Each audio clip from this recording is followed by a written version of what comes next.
नमस्कार दोस्तों, स्वागत है आपका डिफेंस कंपास पर। आज हम बात करने जा रहे हैं भारत के सबसे अहम लड़ाकू विमान प्रोजेक्ट तेजस MK2 और उसके इंजन को लेकर चल रही बड़ी अंतर्राष्ट्रीय रस्साकसी पर। चैप्टर 1, सफरान बनाम GE, इंजन का असली खेल। भारत इस समय फ्रांस की कंपनी सफरान और अमेरिकी कंपनी जनरल इलेक्ट्रिक के बीच संतुलन बनाने की कोशिश कर रहा है।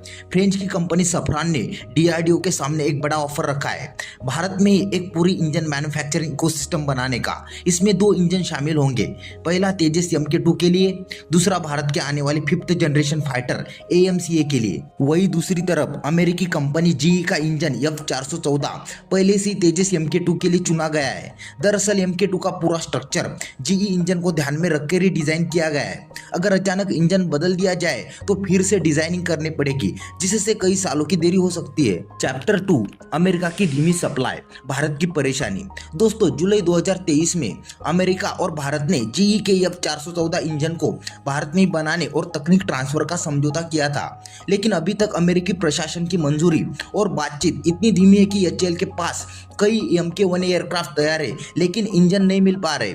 उदाहरण के लिए HAL ने लगभग 12 तेजस MK1 एयरक्राफ्ट पूरे कर लिए, लेकिन अमेरिका से केवल 3 ही इंजन अभी तक आए हैं। इसी वजह से भारतीय वायुसेना के नए स्क्वाड्रन समय पर इंडक्शन नहीं हो पा रहे। चैप्टर 3, सफरान का बड़ा मौका। यही समय है जब सफरान ने भारत को ऑफर दिया था।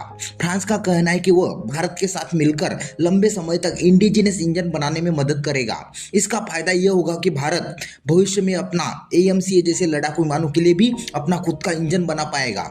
रक्षा मंत्री राजनाथ सिंह ने साफ कहा है कि भारत को स्वदेशी इंजन टेक्नोलॉजी पर आगे बढ़ना होगा, ताकि विदेशी सप्लाई चेन पर निर्भरता कम हो सके। चैप्टर 4, तेजस MK2 नया अवतार। अब बात करते खुद तेजस MK2 की।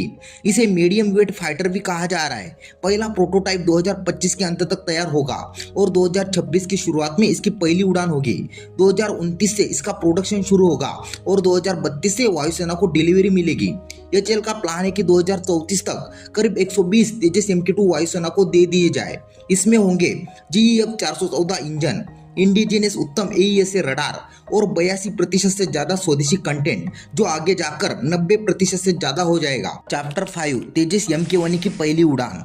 तेजस MK1 जो MK1 का अपग्रेडेड वर्जन है, हाल ही में पहली उड़ान के लिए तैयार हुआ है। इसमें भी उत्तम रडार और स्वदेशी इलेक्ट्रॉनिक्स वॉरफेयर सिस्टम लगे, जिससे यह एक आधुनिक मल्टी रोल फाइटर जेट बन गया है। चैप्टर 6, मेटियोर और अस्त्र मिसाइल, असली ताकत। तेजस MK1 और MK2 दोनों पर भविष्य में मेटियोर मिसाइल लगाई जाएगी। यह दुनिया की सबसे घातक BVR मिसाइलों में से एक है।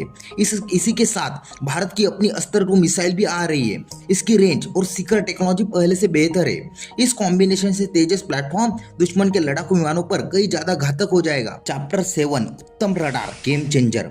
भारत का अपना उत्तम AESA रडार जो AN बेस्ड है, अब तैयार है और MK1 और MK2 दोनों में इस्तेमाल होगा। इसकी सबसे खास बात है बेहतर डिटेक्शन, ट्रैकिंग, इलेक्ट्रॉनिक्स वॉरफेयर और लो प्रोबेबिलिटी ऑफ इंटरसेप्ट। चैप्टर 8, नाम बदल सकता है MK2 का। रक्षा हलकों में चर्चा चल रही है कि MK2 को शायद एक नया नाम दिया जाए, ताकि यह MK1 सीरीज से अलग पहचान बना सके। हालांकि अभी तक रिपोर्ट में कोई आधिकारिक फैसला नहीं हुआ है। चैप्टर 9, निष्कर्ष। तो दोस्तों, साफ है कि तेजस MK2 भारत के लिए सिर्फ एक फाइटर जेट नहीं, बल्कि भविष्य की एयर पावर की रीढ़ बनने जा रहा है। अगर GE इंजन समय पर मिलता है तो प्रोजेक्ट बिना देरी के आगे बढ़ेगा, लेकिन अगर सफरान का ऑफर लिया जाता है तो भारत को लंबे समय के लिए स्वदेशी इंजन क्षमता मिलेगी। यानी फैसला आसान नहीं है। एक तरफ तुरंत डिलीवरी और अमेरिका की साझेदारी, तो दूसरी तरफ भविष्य की आत्मनिर्भरता और फ्रांस का साथ। आपको क्या लगता है दोस्तों, भारत को सफरान का ऑफर लेना चाहिए या GE इंजन पर भरोसा करना चाहिए? कमेंट में अपनी राय जरूर बताइए। तो आज के वीडियो में बस इतना ही। वीडियो अच्छा लगा तो प्लीज़ लाइक, शेयर और चैनल को सब्सक्राइब करना ना भूले। मिलती है इसी तरह के अगले एक और नए इन्फॉर्मेटिव वीडियो के साथ। Thank you for watching.